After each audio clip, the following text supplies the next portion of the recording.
अस्सलाम वालेकुम नाज़रीन, इलेक्शन 2024 के हवाले से हमने मुसलसल आपको आगाह किया।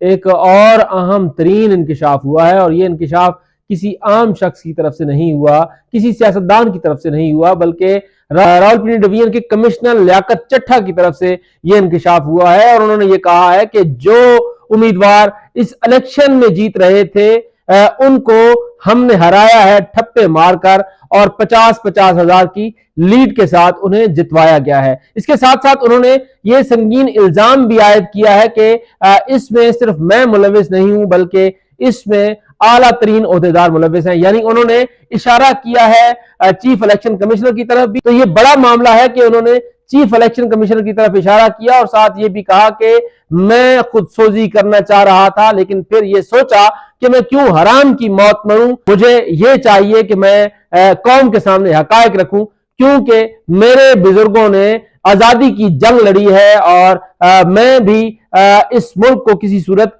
टूटने नहीं दे सकता।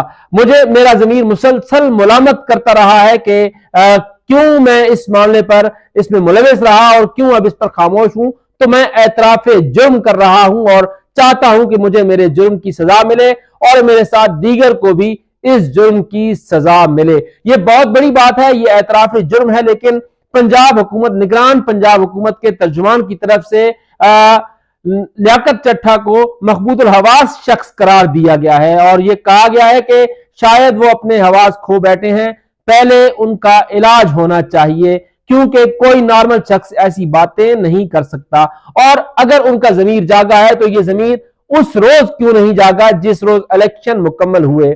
इसके साथ साथ उन्होंने ये भी कहा कि उनका ज़मीर उससे अगले रोज क्यों नहीं जागा और आज उन्हें क्यों इस बात का ख्याल आया है। अब यहां पर जरा थोड़ी सी बात हम कर ले रावलपिंडी डिवीजन की। रावलपिंडी डिवीजन बहुत बड़ी डिवीजन है जिसमें 5 अजला हैं। उन 5 अजला में सबसे बड़ा जिला खुद रावलपिंडी है, दूसरा बड़ा जिला अटक है, तीसरा बड़ा जिला चकवाल है, चौथा बड़ा जिला जेलम है और 5वां बड़ा जिला मरी है, जो अभी कुछ अरसा पहले जिला बनाया गया। और इन 5 अजला में कौमी असम्बली की कुल नशिस्तें जो हैं वो हैं 13 कौमी असम्बली की नशिस्तें हैं और 26 सूबाई असम्बली की नशिस्तें हैं। बेशतर ने अपना हक राय दही इस्तेमाल किया। अगर रावलपिंडी डिवीजन में वोटर टर्न आउट की बात करें तो तकरीबन 55% जो है ये टर्न आउट रहा है और लोगों ने बड़ी तादाद में वोट दिए हैं। अब यहां पर यह बात भी हम अगर करें कि इस रावलपिंडी डिवीजन में जीता कौन, तो बेशतर नशिस्तों पर मुस्लिम लीग नून कामयाब हुई है और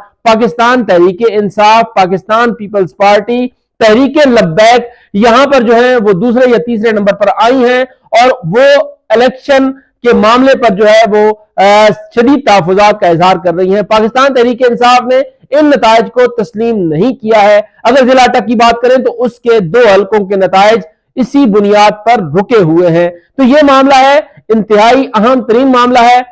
निगरान हुकूमत की तरफ से यह मौक़िफ़ आया है उनके निगरान वज़ीर इत्तलात का कि ये बातें जो हैं बिल्कुल मन घड़त हैं और उन्होंने इस इल्जाम को यकसर मुस्तरद कर दिया है। और साथ उन्होंने ये कहा है कि कमिश्नर रावलपिंडी ने जो इल्जाम आयद किया है वो इल्जाम जो है बेबुनियाद है और यह एतराफ जुर्म नहीं बल्कि सिर्फ एक बेबुनियाद दावा है जिसकी कोई हैसियत नहीं है। इलेक्शन कमीशन ऑफ पाकिस्तान की तरफ से भी विजाती बयान जारी कर दिया गया है और उन्होंने भी कहा है कि यह बयान हम यकसर मुस्तरद करते हैं और इसमें कोई सच्चाई नहीं है। लेकिन एक बड़ा सवाल जो है अब जरूर खड़ा हो गया है और अब इस सवाल का जवाब जो है, उम्मीद यह है कि सुप्रीम कोर्ट ऑफ पाकिस्तान में इसका जवाब जरूर सामने आएगा और जरूर इसकी तहकीकात होंगी, क्योंकि ये एक बहुत बड़ा इल्जाम है। इलेक्शन 2024 पर एक बहुत बड़ा सवाल के निशान जो है वो कमिश्नर रावलपिंडी ने आयद कर दिया है। पीर के रोज सुप्रीम कोर्ट ऑफ पाकिस्तान में इसी मामले पर एक अहम तरीन समाअत होने जा रही है। अब देखते हैं कि वहां पर इस मामले को किस तरह से देखा जाता है। इस हवाले से जो भी चीजें होंगी, जो भी खबरें होंगी, आपके साथ मुसलसल हम अपडेट आपको करते रहेंगे। अगर आप